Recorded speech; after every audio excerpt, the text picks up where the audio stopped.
a little bit after 10 o'clock, so I think we should start. So welcome everybody to what is our first annual general meeting that we've ever held online for obvious reasons. This was postponed from June because of the pandemic. And what we did is we did hold a summer meeting in August, which was very successful. But obviously we split out the annual general meeting and the summer meeting just to see how the technology works. I think we've got pretty good at the technology now, largely because of Nick Moran's expertise in handling Zoom. So hopefully this meeting will go well. We'll do our best, but if there are any problems with the technology, then please bear with us. The meeting's probably going to last about 45 minutes. But before we get started, I'm going to just ask Nick to give a few sort of housekeeping rules, just so people know how the meeting's going to run. So I'll quickly hand over to Nick just to explain a bit of the technology. So Nick. Thanks, Rob. So good morning, everybody, or good afternoon, depending where you are. A few things about how we'll run the meeting. If everybody can stay muted, please, whilst the speakers are presenting. So first of all, Rob as chair, and then Chris as treasurer. That way the audio experience will be as clean as possible for everybody. We're going to run polls for the motions that we'd like you to vote on as Osme members. So they should appear on your screen, and then you have 30 seconds or so to make your selection and submit it. If that doesn't work because of the device that you're using, you're welcome to put a yes or no in the chat in response to that motion. So the chat icon is down on or up on the toolbar, depending where the toolbar is for you. So if you want to have a quick look for that now, you can do. I think somebody's just put a message in the chat. Yes, that's Sal. Great to see you too, Sal. If you wish to abstain, please just don't respond either via the chat or in the poll, and that way we'll know that you wish to abstain. For the where there are things that require a proposer and a seconder, you can either raise your hand through Zoom, and that is done via the participant icon, which again is on your toolbar. So if you click that, you should see an option popping up saying raise hand, or again you can put it in chat and just say I propose or I second, and that would be great. I don't think there's anything else to say other than the fact that we are live streaming to YouTube, where there's a grand total at the moment of 1 person watching, but I'm sure that will increase when I shut up and Rob takes over. And the other thing is we are recording the AGM so that we can put it on the YouTube channel, and people who weren't able to attend can see what was discussed. If you have any concerns about that, it doesn't record your name with your video, but it will record your video feed. So if you don't want to be videoed or your video feed recorded, please just turn off your video for the main part of the meeting. I think that's it, Rob. I'll hand back to you.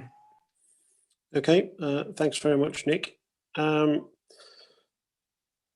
As Nick said, if you have any sort of questions throughout the course of any of the presentations, that feel free just to put questions into the chat box, and we will come back to them either during the course of the meeting or after the meeting. We'll make sure you get a reply to any of the questions. There will be the opportunity for questions, particularly at the end of my short presentation on the chairman's report, and also at the end of Chris Hughes's presentation on the Treasurer's report. Okay, well, welcome everybody. Good morning or good afternoon, wherever you are. First item on the agenda is the apologies for absence. We've officially received 2 apologies from Aaron Vassink and Mike Jennings. If anybody is aware of any other apologies, or anyone wants to make apologies on anyone else's behalf, just put the names in the chat box and we'll capture those in the minutes. Thank you, Sal. We've got apologies from Andrew Lassie. Okay, we'll move on to the minutes of last year's meeting. So that was held on the 29th of June 2019. Those minutes have been available on the Osme website for the last few months. I'm assuming that people have had the opportunity to read them.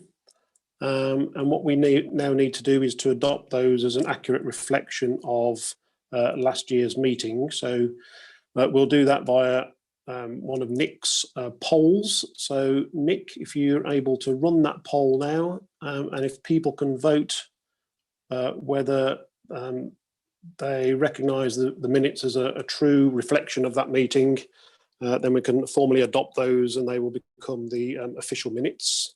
So we'll just give a few seconds for people to do that.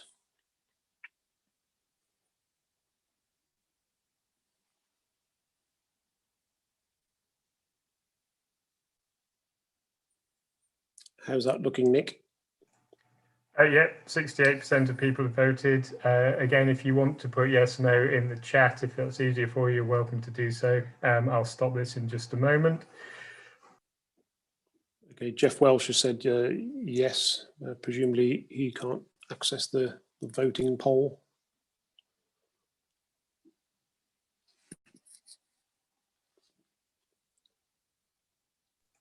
So that should be showing the results now. So 17 out of 17 who responded voted yes. Okay, well, thanks, Nick. So we'll formally adopt those minutes and we'll get them added sort of formally, not in draft format, to the website in the coming few days. If anyone does have any issues with those minutes, then please let us know probably in the next sort of 48 hours, and we can do our best to make any amendments. I think this is next slide, please. Unfortunately, I'm unable to run the PowerPoint presentation using the technology that I've got. So we're going to do a sort of very UK government Chris Whitty-esque next slide, please, as Nick runs the PowerPoint presentation from his end. Matters arising from the minutes. If anyone has any matters arising that they want to mention now, then please let us know.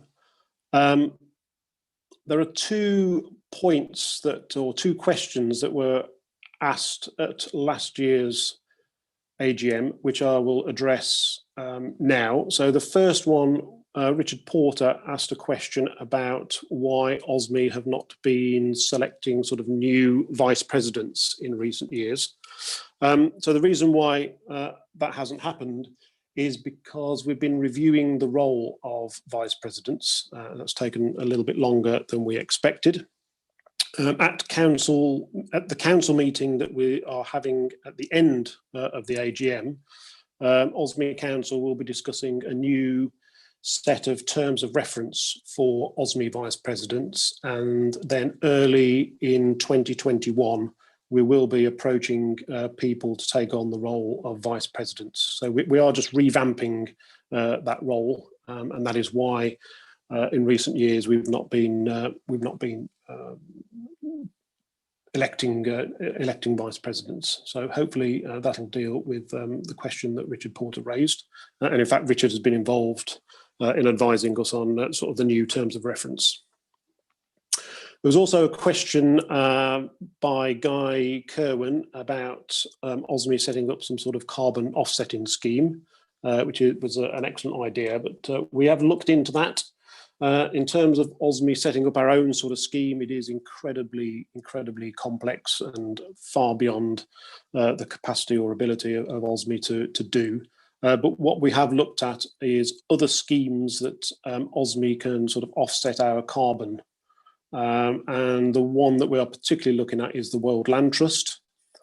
We haven't really looked at that in too much detail this year, mainly because our carbon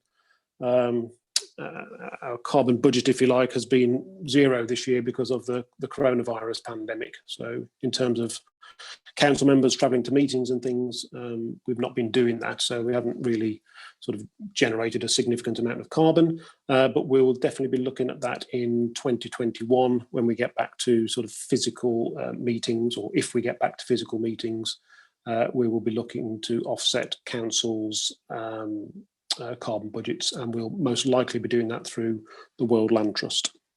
So I hope that deals with the questions that were put forward by Richard and Guy last year. Any other questions come in, Nick, on the minutes, or shall we move on? Okay, now I'm going to give my report for 2019. So just remember, this is now almost kind of a year out of date. So this is reporting on all of the activities, or some of the activities from 2019. This pretty much reflects, the sort of the next few slides pretty much reflects what's in the annual report that has been also posted on the Osme website. There's quite a lot has happened in 2019, or quite a lot happened in 2019. So this really is only a snapshot of all of the activities. For the detail, I recommend that you look at the annual report that is on the Osme website. Okay, firstly, as many of you will be aware, we've been involved in a couple of quite large projects, large from an Osme perspective. And one of those has been the publication of the Arabic version of Birds of the Middle East. This was launched back in 2017, and the book was published in 2018. So that was the book version. It was a joint project between Osme, BirdLife International and the RSPB. And then what we have been working on in the last couple of years is to take the book and to make it available as a smartphone app for both iPhone and Android. We managed to get the iPhone version released in April 2018, but we had a few more sort of problems getting this project finished, and it kind of ran over into January of 2019 when we finally managed to release the Android version of the app. The app has been pretty successful so far. We've had 5,600 downloads, mainly from Android, mainly from iPhone, where I think about 4,000 of those downloads are from iPhone. So iPhone seems to be the most popular sort of smartphone platform. This is a free to download app, so it's freely available to anybody who wants to use it. I think we were really hoping for about 10,000 downloads, and maybe we just need to have another push in sort of 2021 to get this more widely distributed within the Middle East. It has been quite popular. I've had some very good feedback from users. So that project now really has pretty much come to an end. It is now just about making sure that it gets widely used. The other significant project that we have been working on, again with BirdLife, is an assessment of the illegal bird killing in the Arabian Peninsula, Iran and Iraq. And it's been a project that's been going on now for a couple of years. And the final sort of research paper was published in 2019 in our journal Sandgrouse, in the issue 2, so the autumn issue of Sandgrouse. The figures were sort of officially launched, if you like, at the ADIHEX exhibition in Abu Dhabi, where I gave a presentation to a workshop on illegal taking of birds of prey. I won't go into the details of the research. The paper's there to be read in Sandgrouse, but the headline figure really was that an estimated 1.7 to 4.6 million birds are illegally killed each year in the Arabian Peninsula, Iran and Iraq. This project is now kind of going into a different phase. So we're now working on the development of a roadmap or a strategic plan to tackle the problem of illegal bird killing and to bring those numbers down. It has been affected, like everything else, by the coronavirus pandemic. We were due to have a workshop in Jordan in March, but that has been postponed.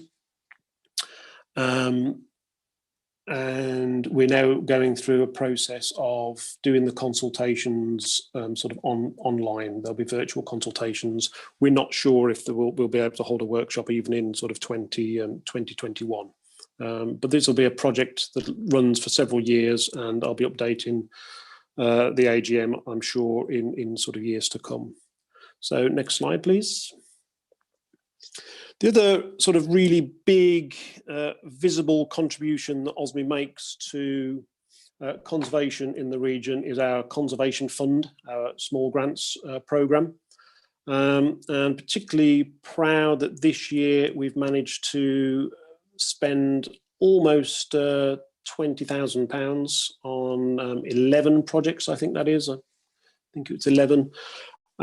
I don't intend to go into any detail of all of these projects. I might pick out one or two, but this really is a fantastic contribution that Osme and Osme members and anybody who donates to Osme makes to conservation in the region. We're funding a wide variety of projects all across the region. Our aim is to make sure that by the end of 2020, we'll have funded almost £20,000 per year, and we're pretty much on track to do that. I suppose the point of note from 2019 was the first project that we funded in Jordan. So Jordan was a gap that we had. We'd never funded a project there before, and we filled that gap in 2019. We now have a couple of countries left. I think it's Qatar, Kuwait and Turkmenistan are the remaining countries where we haven't funded projects, and we're actively seeking to fund projects in those particular countries in the coming years. So anybody who has donated to Osme, your membership fee a lot of that goes into our conservation fund, our small grants program, which enables us to support these projects. So thank you very much for your continued support. In the latest issue of Sandgrouse, there is a small article towards the back of the issue that goes into some of these projects in a bit more detail if you'd like to read more about them. Next slide, please. In 2019, the Conservation Fund, again, I won't spend too much time on this. As you can see, we have been spending more and more money, and there's been a conscious decision to do that since about 2014. There's been a conscious decision to spend more and more of our resources on the Conservation Fund, and as you can see, that's been growing over the recent years. A lot of that has been down to a recent sort of partnership with the March Conservation Fund of the Tides Foundation, where we receive an annual grant, which we're able to spend on these projects. Avifauna Nature Tours have given us several thousand pounds each year to sort of support projects. We've had an anonymous donor who's been very generous supporting the Conservation Fund in recent years. And as I said, the numerous donations that we receive from Osme members has all enabled us to see this pretty impressive growth in our Conservation Fund expenditure.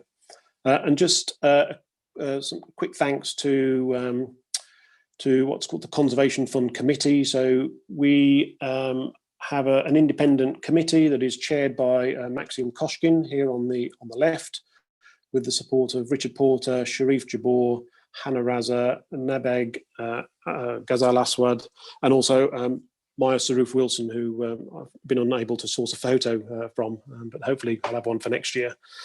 These guys kind of make recommendations to Osme Council, which we invariably support. So they've been fantastic in recommending and judging and assessing the various applications that we have. So a huge thanks to that committee.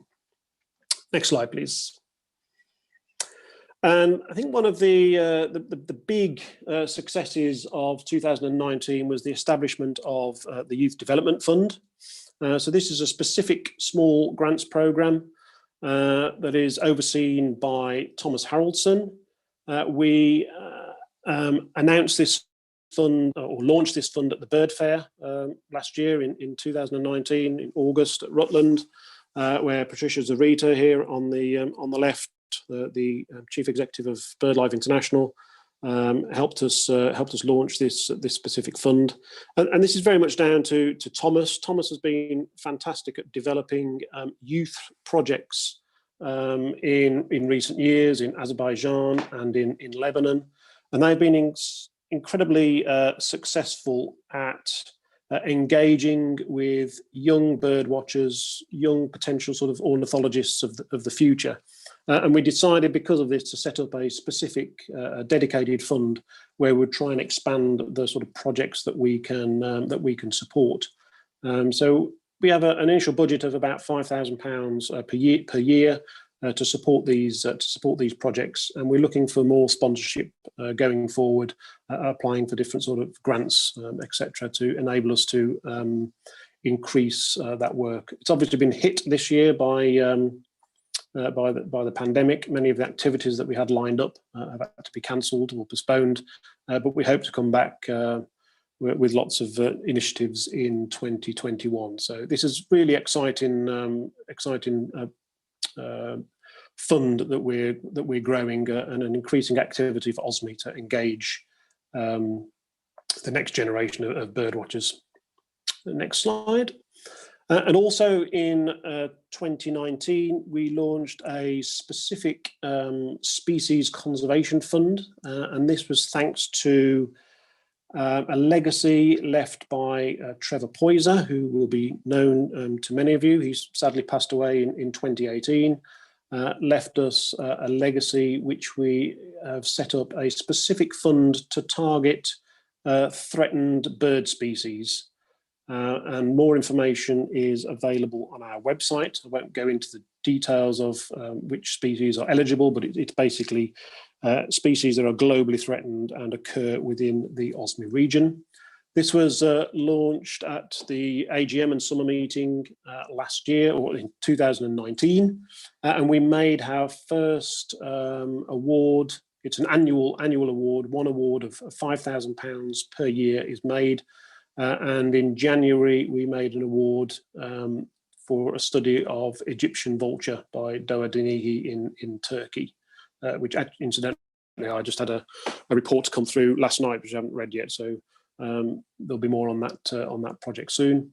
The deadline for applications for this year is the 1st of December. So hopefully in a few days' time, we'll have a whole load of applications that we can sift through, and we'll make another award in January 2021. So we hope that this fund will last for about 4 or 5 years, and we hope that we can sort of build on that. We have sufficient funds for about 4 or 5 years, but we're hopeful that we can attract again further funding to keep this going in the future. So next slide, please. Just briefly about our social media. We continue to grow our social media output. We have a Twitter feed that has in excess of 4,500 followers. We have a really good Facebook page that has now 3,000 likes. That's run by Thomas. We have an Osme BirdNet Yahoo group, which is now just moved across to Google Groups, but you can join that via the Osme homepage. And we do a whole load of guest blogs on our website. So we're very active in sort of communicating different stories and different projects about birds and conservation across the region. So please tune in to any of those sort of communication channels. Although this report is about 2019, it's also, I will mention that we have for this year also set up a YouTube account, which has also been quite popular. So we're trying to grow our social media presence, if you like. If anybody is interested in helping the work of Osme and has social media expertise, then please contact me. My email is at the end of this presentation, or at the end of the AGM. Next slide, please. Rob, is it worth mentioning the Yahoo group is now a Google group? I think I did just mention that. Yeah, but thanks. And then one of the most visible outputs from Osme is obviously our excellent journal, Sandgrouse. Again, in 2019, we produced our usual 2 issues, a spring and summer issue. Paul Donald has taken over as the editor of Sandgrouse and edited the autumn issue. And just like to pay a real debt of gratitude to our former editor Peter Cowan, who handed over to Paul in 2019, and Peter sadly passed away last year in the summer. And I think Elaine is on this AGM, so just a big sort of thanks to Peter for all of the work that he's done, or he did for Osme. It really was fantastic. And I see in the latest issue of Sandgrouse we have a photo spot dedicated to Peter. All of the back issues are available, or not all of them, but up to the last sort of 3 years, the back issues are available free on Biodiversity Heritage Library. They can all be downloaded. And a big sort of step forward in 2019 was making Sandgrouse available digitally in a very sort of high quality format. So anybody who wants to get their journal in a digital format, then please let us know. That can be arranged. It does save us a huge amount on postage. Postage is going up year on year, and I'm sure Chris might mention that in his treasurer's report. But Sandgrouse, really is kind of the sort of the flagship product, if you like, for Osme, and the 2 issues produced in 2019 were fantastic. And I always like to say something about the governance of Osme. I mean, considering Osme is a very small charity, we're all run by it's all run by volunteers. Everybody who is involved on Osme Council, we're all volunteers, and this is all done in our spare time. And I remember a former chairman of the RSPB saying to me at one bird fair that Osme really punches above its weight. And that's something that's always stayed with me, and that is because we have a very good and professional council. So it's also my chance to acknowledge the hard work of Osme Council and thank them for all the work that they've done during 2019 and obviously, of course, during 2020. We're in a financially very healthy situation. I won't say any more about this because this will be covered by Chris. Council sort of formally meet 3 times a year, and that was the case in 2019. And we have sort of ongoing dialogue by sort of email and phone calls, etc. As with any charity, there's a whole load of stuff that we have to comply with. There's a whole load of different sort of risks and threats to the way that we operate. And Osme Council run a specific risk register that helps us manage all of those risks. And it sounds kind of a little bit boring, but it really does help us keep on track, and it does just show and highlight the professionalism of Osme Council. We're a UK-based charity, and all of our activities have to be undertaken in accordance with our charitable status. And in 2019, we elected 2 new council members, Paul Donald as a council member and also the editor of Sandgrouse, as well as Georgia Lowcock.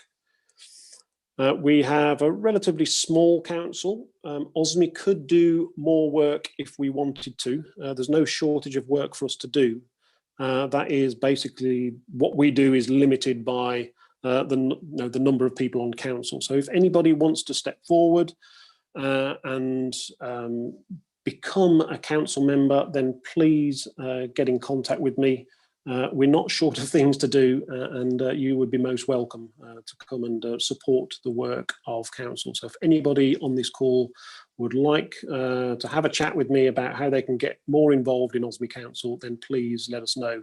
I think one of the things that we're taking from this year and the pandemic is that we can do more and more work very effectively online. So if you're not based in the UK and you're worried that you can't attend meetings and all that sort of thing, then we're using Zoom in particular more and more to do a lot of our business. And so it helps us, or it puts us in a position where we can engage more with members from across the region. So if you live outside of the UK and you want to get involved in Osme Council, then please drop me an email. Next slide. And I would like to thank various sponsors and supporters. So the RSPB are a big supporter of Osme. We use their head office as our mailing address. They do a lot of our mailing for us via St Martin's. So big thanks for that.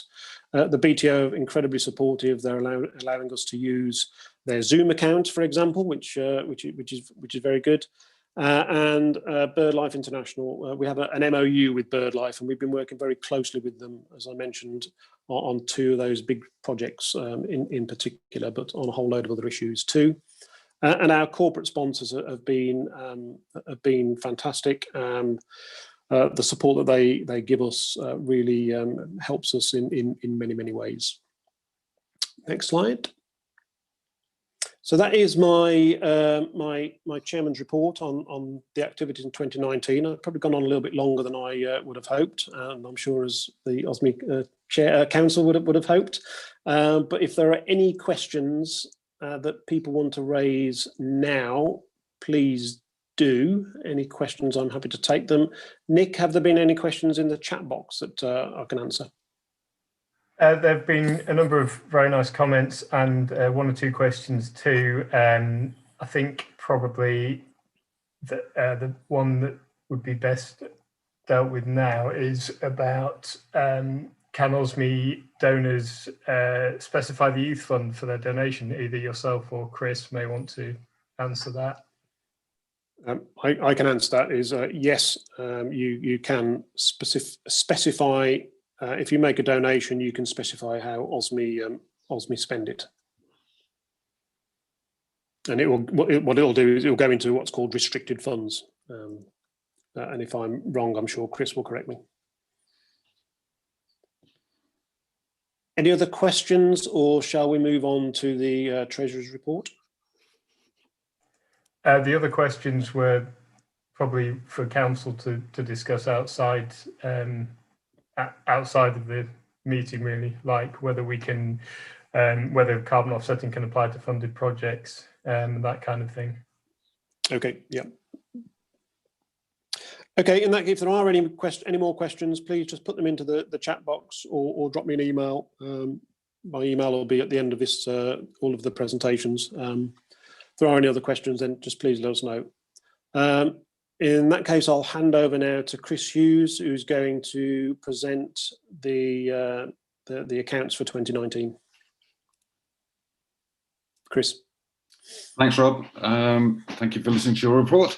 This is the report for 2019, and I will go through it reasonably slowly so that people can get a view from it. So, if it'll... Nick, why isn't it moving forward? Oh, that's funny. The highlights for 2019, our membership has been stable with a notable increase in supporting members, which is very encouraging. A lot of organisations have seen membership fall. We've stabilised, and as you'll see at the very end of this, the good news for 2020 is our membership has actually increased this year, which is great. We also had a record level of donations, approaching £40,000 in a year, which is a record. As Rob was saying in his report, our app is now fully funded and launched on both iOS and Android. And we do have a reserve finance available for updates and developments of that app as required. And in fact, we're spending some this year to upgrade on the iOS platform. And as Rob also said, a record spend of £19,124 from our conservation funds. And the establishment of our Youth Development Fund and the Trevor Poyser Species Fund. The digital Sandgrouse we launched, now being received by over 100 members, with 40% of those members opting for digital only. If we go to the next. So if we look now at the balance sheet for 2019, and I'm sorry to bombard people with numbers, but what that does tell you is, if you come to the bottom here, is our total funds remaining at the end of that 2019 was nearly £100,000, which is a big record, as you can see. And that's split into restricted funds, which is this bit here, £62,000, which is money which donors have said they wanted spending on specific projects. And then our general fund, just here, at £34,000, which is free for us to use as we wish. So Osme ended 2019 in a very stable financial position, enabling funding at our current levels to go forward over the next 2 or 3 years quite easily. And if you'd like to look at the selected revenue streams, you can see the subscription revenue is the blue line, which remains fairly stable over the years. Unrestricted donations, again, fairly stable over the years. But the one that has really taken off for us is restricted donations. And these are grants from people like the March Conservation Fund of the Tides Foundation and other anonymous donors, and people like Avifauna, which have really grown over the past 5 years, enabling Osme to spend the money that it is on various conservation projects. And we've seen this graph on Rob's presentation, but again, you can see that the Conservation Fund has really taken off since 2015. And if you look at that on a cumulative basis, you can now see that since the year 2000, Osme has spent over £140,000 on conservation funding across the area. And this is a graph, which a set of numbers I'll leave up for just a couple of minutes, because it shows where that investment has gone by country from 2001 to 2019. Jordan is highlighted again. If you were listening to Rob, it's because Jordan had a grant from us for the first time during 2019. And there are in fact just 4 countries now. At the end of 2019, we hadn't spent any money on: Cyprus, Kuwait, Qatar and Turkmenistan. And I'm pleased to say that in 2020, a joint project between Northern Cyprus and the Republic of Cyprus received funding from us to look specifically at the breeding of Scopoli and Yoko and shearwaters across the island. So that's a pretty good distribution. And if we look at it from the regional basis, 42% of our funding went into the Middle East, 33% into Central Asia, 21% into the Caucasus, and 4% are classified as across the region as a whole. And if I look at 2020 and highlights to date, our membership is up by 2%. A welcome growth both in numbers and revenue for us. And I think that is a terrific achievement. Maybe people have got more to do sitting at home, not being able to get out. COVID-19 has understandably impacted on corporate donations, but our careful financial stewardship over the past years has given us no real concerns for the future at present, which is good. Record spending again on conservation projects. We've achieved our strategic goal of exceeding £20,000 expenditure by the year 2020. Our Youth Development Fund is attracting new donations, but more will be required for future projects, as Rob mentioned earlier. We've spent about £5,000 this year, and with the £5,000 on the Trevor Poyser Fund in 2020, we've spent over £30,000 on various conservation projects, which I think is one hell of an achievement. Next.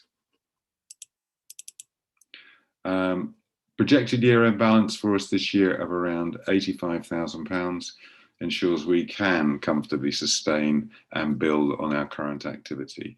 I see no problems for 2021 or 2022. What we do need to look at, though, is developing new donors over the next couple of years so that we can sustain this into 2023 and beyond. And thanks from me to all our members, particularly to our donors, with special thanks to the March Conservation Fund of the Tides Foundation, Arabian Birds, James Goodhart and Chris Spooner, to our corporate sponsors, which Rob talked about earlier, to Mike Jennings, a very esteemed member and our accounts examiner who works tirelessly for us, and to John War in particular for his assiduous day-to-day management of our payments, receipts and records. And that is it from me. Questions or comments, if anybody would like to ask. I don't know how you want to do this, if you do it via the chat system, or if there's any direct questions, I'll have a go at answering them now. So Richard Porter asks, can we hear a little more about the supporting members programme, please, Chris or Rob? I can talk about it from the financial point of view. We've had a considerable increase in donations from our own members for supported memberships. And we've also developed a lot, and perhaps Rob will reflect on this, of creating supported members amongst young people in Azerbaijan, in Lebanon and other areas, particularly across the Middle East, and feeding them rather than the hard copy of Sandgrouse, the digital Sandgrouse, which and I sent out 4 across to Turkey just this week, which they all seem very pleased with. So Rob, if you've got any comments, if you unmute yourself. There we go. Can you hear me okay now? Yep. Yep. So yeah, I'll add to that. I mean, the supporting membership is something that we are really looking at in the coming months. Thomas and I have been looking at this in terms of youth development. And given our sort of success of using sort of Zoom in particular to hold meetings, one of the things that we're looking at developing in 2021 is to hold a series of webinars with our supported members. And these might be things like kind of a Meet the Sandgrouse editor, where we can talk to them about how to write research papers.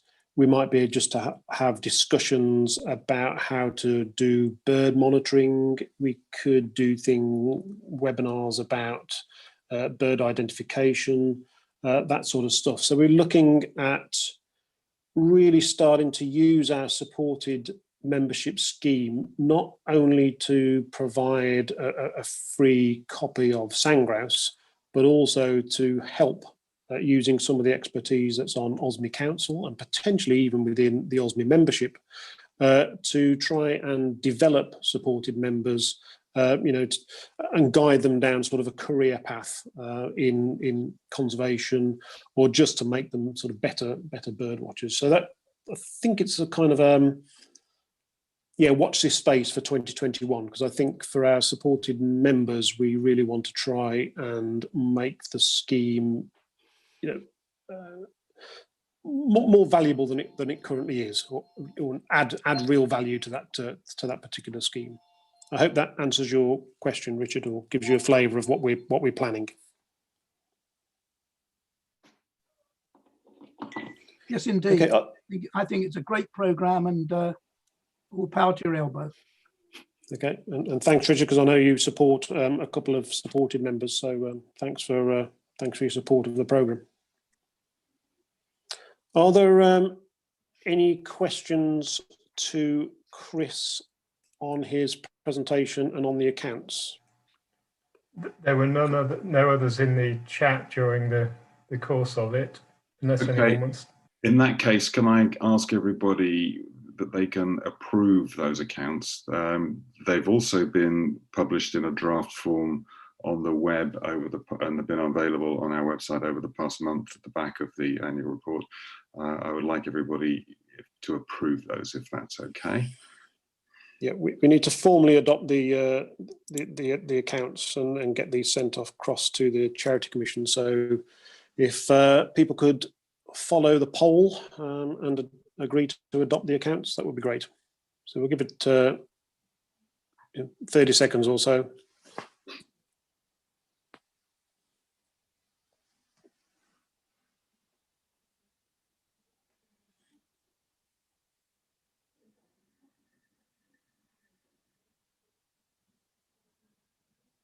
How's that looking, Nick?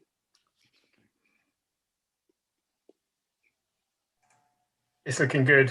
We've got 21 out of 21 votes were in favour of adopting the accounts for 2019. Okay, that's great. We'll just give it a few more seconds. Or is it still live? Or is that still, people can still vote? No, it's closed now, but we can Okay. we can take votes in the chat as well. Okay, so if anyone wants to hasn't voted and wants to just say yes or no in the chat, then please do. And if you've got any questions, again, just put something in the chat. Okay, the next thing we need to do, if I'm right, Chris, is we need to appoint the official accounts examiner for our accounts in 2020, and Mike Jennings has kindly agreed to examine our accounts again, and we need to approve that, or the AGM needs to approve that. So again, Nick, could you put up the poll? Thank you. So if people could vote that they're happy with Mike Jennings to continue as our auditor or our accounts examiner for 2020.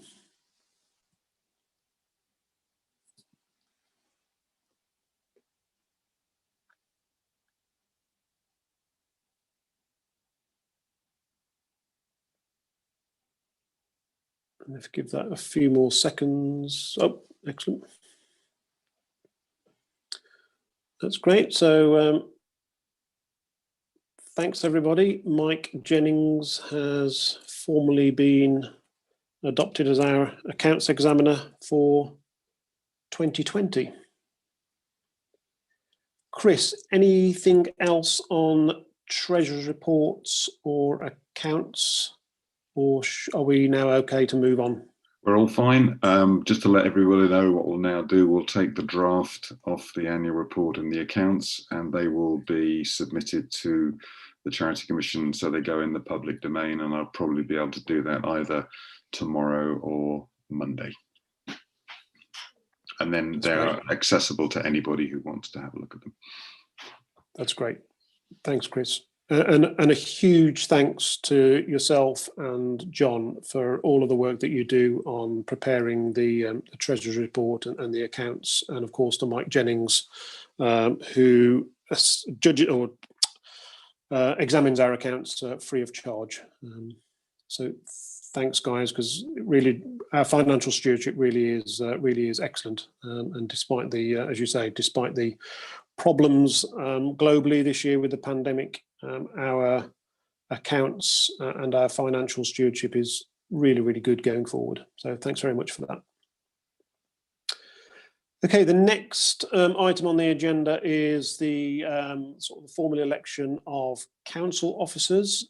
We have one person who is going to come onto council. Hopefully, he's been working with us for the last 6 months or so as a co-opted member of council. We want him to become a full council member, and that needs approval of the Osme membership. I need somebody to propose and somebody to second the election of Murray Brown. So if anybody on the call could put in the chat box that they're happy to propose and somebody that they're happy to second, that would be great. Sal was first out of the box as proposer and Nabag as seconder. Is it worth mentioning that Murray would have been with us today, but for a family emergency? I was about to say that, but yeah. Sorry. It's all right, no problem. Yeah, so Murray was going to be with us. Unfortunately, yes, as Nick said, he has a family emergency at very, very last minute. In fact, got a message from him about 9:30 this morning.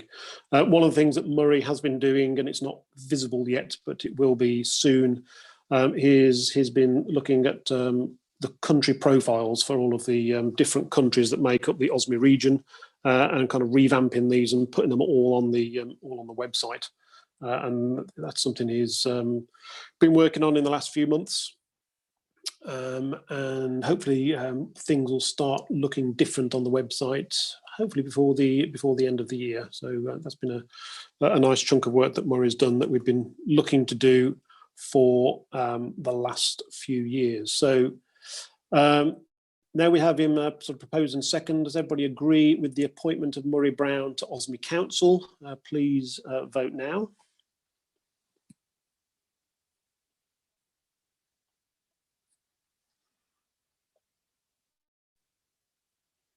And as I said, we are continually looking for council members. So if anybody would like to join council next year, then please let us know. We don't have to wait until next year for you to actually work with council. You can be co-opted by council and then approved at the next AGM. So as I say, please let us know. And thank you very much, everybody, for participating in that. Murray is now officially a member of Osme Council. Okay, then finally, we've received no items to go under any other business. But before I close the meeting, I will take this opportunity to answer any questions, Nick, that are outstanding, if there have been any. And I'm also happy that if anybody on the call would like to ask any questions in the final sort of few minutes, then please feel free to do so. So, Nick, are there any outstanding questions from the chat box? There are a number of very nice and encouraging comments. I don't think there are specific questions, but if you have had one, put one in there that hasn't been answered, please give us a nudge. And I will go back and look for it, or unmute and ask Rob directly. Yep. Sort of in the last sort of 30 seconds, if anybody does have any questions, yes, and you haven't got the typing speed to put it in the chat box, feel free to unmute yourself and to ask the question directly. That will be fine.